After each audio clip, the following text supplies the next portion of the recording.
अस्सलाम वालेकुम मेरी प्यारी यूट्यूब फैमिली, कैसे हैं आप सब। उम्मीद करती हूँ कि आप सब ठीक होंगे। अल्लाह का शुक्र है मैं भी बिल्कुल ठीक हूँ। तो एक और नए प्यारे दिन का आगाज़ करते हैं।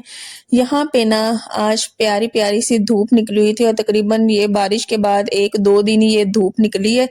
उसके बाद तो बस फिर जो है धूप गुम ही हो गई थी। यहाँ पे हम लोग आए हैं नीचे। बच्चे काफ़ी दिन से बाहर आए नहीं थे। बारिशें भी दरमियान में थी और उसके अलावा कुछ मसरूफियात ऐसी थी कि बाहर आया ही नहीं गया। बच्चे घर में रोज़ ही कहते थे मम्मा बाहर जाना है, पापा बाहर जाना है, लेकिन लेके ही नहीं आ पा रहे थे बाहर। उनको बाहर ना एक तो सर्दी जब होती है ना जनवरी में ठंडी-ठंडी हवा चलने लग जाती है जो कि बच्चों के लिए बिल्कुल भी नहीं अच्छी होती। धूप तो होती है लेकिन जब हवा चलती है ना वो बहुत ही शदीद ठंडी वाली होती है। फिर ऐसे मौसम में आना हम लोग ना थोड़ा अवॉइड ही करते हैं। यहाँ पे शाल ने प्यारा सा पौधा लगाया, इतना कोई प्यारा लग रहा था ना। उसने सारा ये जो मिट्टी नरम हुई थी ना, पौधा लगा के ऊपर माल्टे का छिलका लगा दिया। ऐसा लग रहा था ये माल्टे का ना एक छोटा सा पौधा है। यहाँ पे बड़ी खुश हो रही थी और उसने प्यारा सा पौधा लगाया था। खैर ये लगा लिया इसने, यहीं पे छोड़ के हम लोग घर को चले गए। घर जाके बाकी के जो काम थे वो हमने समेटने थे। आजकल पता है क्या है, ये इनको सबसे पहले मैंने एप्पल काट के दिया। उसके बाद ये शाल की ना डेली के डेली बहुत ही ज़्यादा ना पलकें टूट रही हैं। बहुत ज़्यादा वो खुद भी परेशान हो जाती है। ज़ाहिर-सी बात है जब टूटती है तो डायरेक्ट उसकी आँख में चली जाती है। उसके बाद फिर वो बहुत ही ज़्यादा इरिटेट आँखों को करती है। उस डेली के डेली उसको दिन में 2-3 दफ़ा आँखों में से पलकें उसकी निकालनी पड़ती हैं और मैं खुद इतनी परेशान हुई कि आखिर क्या हो गया? कौन-सी कमी पेशी आ गई है जिसकी वज़ह से उसकी इतनी कोई पलकें टूट रही हैं और टूटने के बाद वो नीचे कहीं नहीं गिरती, डायरेक्ट वो आँखों में चली जाती हैं। खैर मैंने फिर गुलाब का अर्क उठाया, उसकी आँखों के ऊपर लगाया। कोशिश तो की आँख के अंदर डालूँ लेकिन उसने डालने ही नहीं दिया आँख के अंदर। फिर मैंने ऊपर लगा दिया। सुबह-शाम मैं अब ये इंशाल्लाह डेली के डेली उसको गुलाब का अर्क लगाऊँगी। वैसे तो सुरमा भी आँखों के लिए बहुत ज़्यादा अच्छा है, लेकिन वो भी ये डलवाती नहीं है, कहती मैंने नहीं डलवाना, उसे डर लगता है। मैंने कहा ठीक है गुलाब का अर्क ही हम लोग करते हैं सुबह-शाम। थोड़ी बेहतरी आई है लेकिन इंशाल्लाह डेली के डेली ये करती हूँ ताकि उसकी पलकें थोड़ी-सी मज़बूत हों। तो मुझे कमेंट्स में लाज़मी बताइएगा क्या आप लोगों के साथ कभी या आपके बच्चों के साथ ऐसा कभी हुआ है कि पलकें टूटती हों, आँखों में चली जाती हों, तो ये किस वजह से होता है?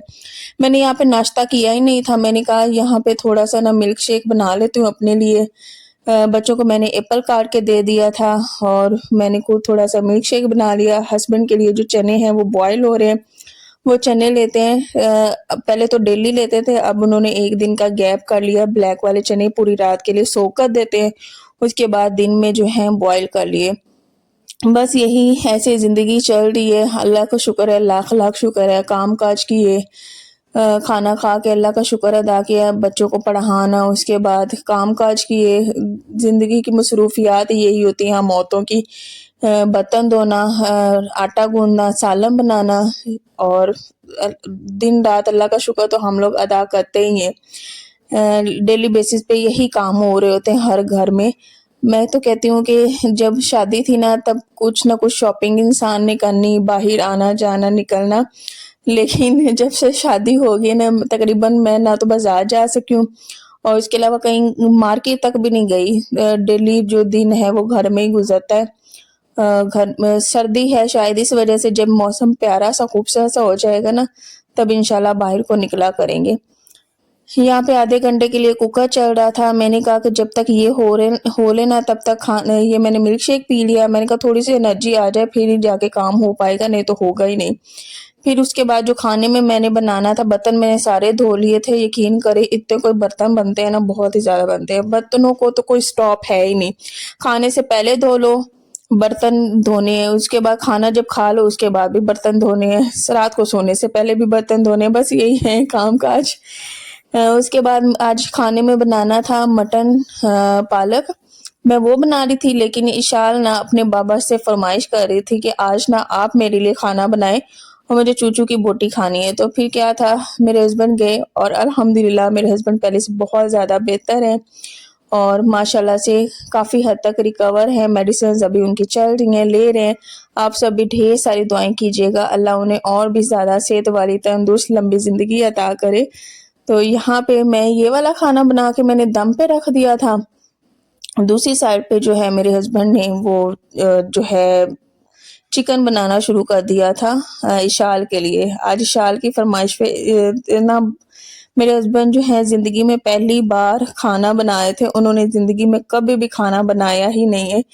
वो ना यूट्यूब से ऐसे ही रेसिपीज़ देख रहे थे, कोई एक उन्होंने रेसिपी पकड़ी, उसको बार-बार सुन के इस तरह से खाना बनाया। दरमियान में थोड़ी-सी जैसे कि थोड़ा-सा नीचे लगना सालन, थोड़ा-सा जल जाना, इस तरह का भी हुआ। लेकिन मुझे उम्मीद नहीं थी कि वो इतना अच्छा बना लेंगे, फिर भी उन्होंने अल्हम्दुलिल्लाह बहुत ही ज़्यादा अच्छा बनाया।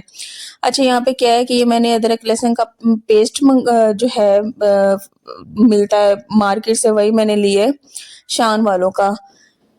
क्योंकि जो लहसुन है ना मेरे हाथों पे बहुत ज़्यादा चुभता है। मेरी सिस्टर मेरे पास है नहीं, नहीं तो जब वो हुआ करती थी ना मैं उसी से कहती थी कि तुम ना मुझे लहसुन छील के दे दो, तो पेस्ट मैं खुद ही बना लूँगी। अब मैं क्या ही कर सकती थी, वो थी नहीं, तो इस वजह से मुझे मजबूरन यही मंगवा के तो इसी का ये तब तक यही यूज़ करूँगी। और इंशाल्लाह ये जनवरी का मंथ है, रमज़ान से पहले इंशाल्लाह वो आ जाएगी और खुशी भी है, एक्साइटमेंट भी है। उसके अलावा रमज़ान आएगा ना, उससे पहले इंशाल्लाह जो पेस्ट है वो भी मैं बना लूँगी। ये 1 बॉटल है, अब देखते हैं कितना टाइम चलती है। ये कि घर की जो चीज़ अगर घर में बनाई जाए ना वो ज़्यादा क्वांटिटी में बनती है, उसके अलावा जो प्राइस भी होती है ना वो कम ही होती है, और जो बनी बनाई चीज़ें लेना वो महंगी मिलती हैं। खैर, यहाँ पे मैंने अदरक लहसुन का पेस्ट भी इसमें ऐड किया, उसके बाद हल्दी, नमक, मिर्च और उसके अलावा खुश्क धनिया पाउडर ये भी मैंने ऐड कर दिया। जो टमाटर है वो मैंने ऐड किया ही नहीं, मेरा दिल ही नहीं किया इसमें टमाटर डालने को। मैंने कहा कि ऐसे ही सारा कुछ पकने के लिए रख देती हूँ, मटन भी साथ में गल जाएगा। उसके अलावा उसकी बनाई करके ना उसमें पालक बॉयल करके वो मैं डाल दूँगी। पालक एक दिन पहले ही मैंने जब जिस दिन आई थी ना उसी दिन मैं हमेशा कोशिश यही करती हूँ कि पालक को डायरेक्ट इसी तरह फ्रिज में ना रखा जाए, क्योंकि इस तरह से फ्रिज में डायरेक्ट रखने से क्या होता है कि पालक के जो पत्ते हैं ना वो एक तो मुरझा से जाते हैं, दूसरा ये कि खराब होना शुरू हो जाते हैं।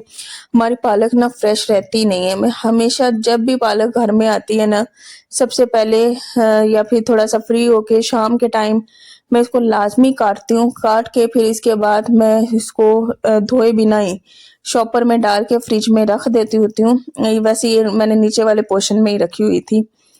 फिर जिस दिन यूज़ करनी होती है उस दिन निकाल लो, उसके बाद धो के बॉयल कर लो और उसके बाद फिर सालन बना लो। इस तरह के कुछ ना कुछ काम हमें पहले ही करने पड़ते हैं, और मेरी हमेशा से कोशिश होती है पालक को ऐसे यूज़ किया जाए। शादी से पहले तो ये होता था कि पालक साथ में दुकान होती थी, उधर से पालक ली और उस जिस दिन पकानी हो उसी दिन ली अम्मी ने, और उसी दिन अम्मी काट के ना बना लिया करती थी। लेकिन ये इस्लामाबाद है, इस्लामाबाद में आस-पास से इस तरह से चीज़ें मिलती नहीं है। बस क्या था कि यहाँ पे अब पालक भी होगी बॉयल, उसको मैंने ना इसमें जार में डाल के ना अच्छे तरीके से ब्लेंड कर लिया, और दरमियान में मैंने सालन नीचे उतारा। हस्बैंड के लिए कर रही थी मैं कबाब फ्राई, इसको मैं कबाब को फ्राई करूँगी। अच्छा, ये K&N के कबाब लिए थे, बहुत ही ज़्यादा मज़े के हैं, इतने कोई मज़े के हैं ना, बहुत ही अच्छे हैं, लेकिन हैं ये महँगे। ज़ाहिर-सी बात है, फ्रोज़न आइटम्स तो सस्ते थोड़ी होते हैं, वो अच्छे खासे थोड़े से महँगे ही होते हैं। जो घर में बनाओ वो रीज़नेबल प्राइस में बनते हैं। यहाँ पे अब मैं ऑयल ऐड कर दूँगी और अच्छे तरीके से इसकी भुनाई करूँगी।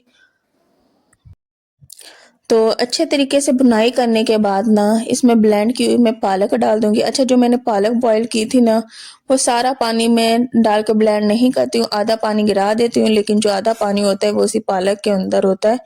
फिर वो उसी पालक के अंदर रहने देती हूँ कि इस तरह से सारे उसके जो न्यूट्रिएंट्स होते हैं मैं कहती हूँ कि ज़ाया ना हो जाए। इसमें 2 हरी मिर्चें डाल दूँगी और हमारी मज़ेदार सी जो है मटन पालक बन जाएगी। साथ में हस्बैंड ने वो प्याज़ और टमाटर काट लिया हुआ था।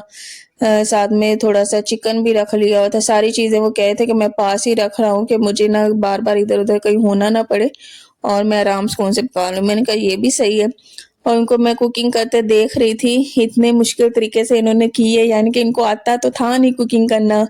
काफ़ी टाइम लगा के इन्होंने की है। मैंने इनसे कहा है कि ये बस आपकी ज़िंदगी की पहली और आखिरी कुकिंग थी, इसके बाद मैं आपको बिल्कुल भी कभी भी कुकिंग करने नहीं दूँगी, क्योंकि मुझे बिल्कुल भी ज़रा भी नहीं अच्छा लगा कि आप इतना टाइम लगा के आप एक तो ठीक भी नहीं थे, ऊपर से इतनी आपने मेहनत की है और इस तरह से आप बना रहे थे। मैंने कहा कि हमेशा इंशाल्लाह मैं ही बनाऊँगी, आपने अभी तक कभी कुछ भी नहीं बनाना।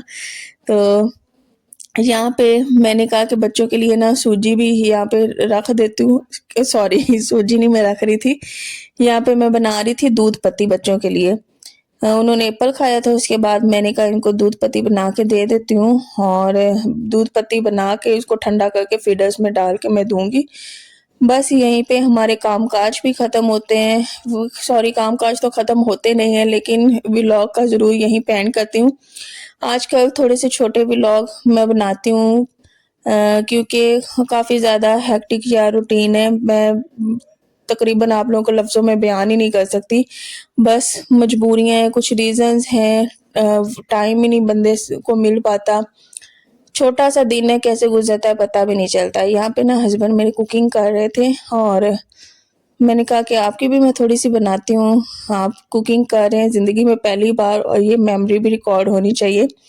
बस कुछ टाइम के बाद ये वाला खाना मज़ेदार सा उन्होंने बना लिया और मैं बिल्कुल हैरान हुई कि आपने बिल्कुल एग्ज़ैक्ट और परफ़ेक्ट बिल्कुल मज़े का बनाया है, एकदम मस्त वाला। यहीं पे अपने व्लॉग का भी एंड करती हूँ, इंशाल्लाह नेक्स्ट व्लॉग में मिलेंगे। अपना ढेर सारा ख्याल रखें, दुआओं में याद रखें और अपनी बहन के लिए ढेर सारी दुआएं किया करें। आप सब अपना भी ढेर सारा ख्याल रखा करें। यहाँ पे हमने सबने बैठ के खाना खाया, बच्चों ने तो बाद में ही खाना था क्योंकि उन्होंने सूजी खा ली थी। मैंने साथ में मज़ेदार सी बिरयानी मंगवा ली थी, ये सलाद था, रायता था, उसके अलावा साथ में बिरयानी थी। तो यहीं पे व्लॉग का करती हूँ एंड। अल्लाह हाफ़िज़।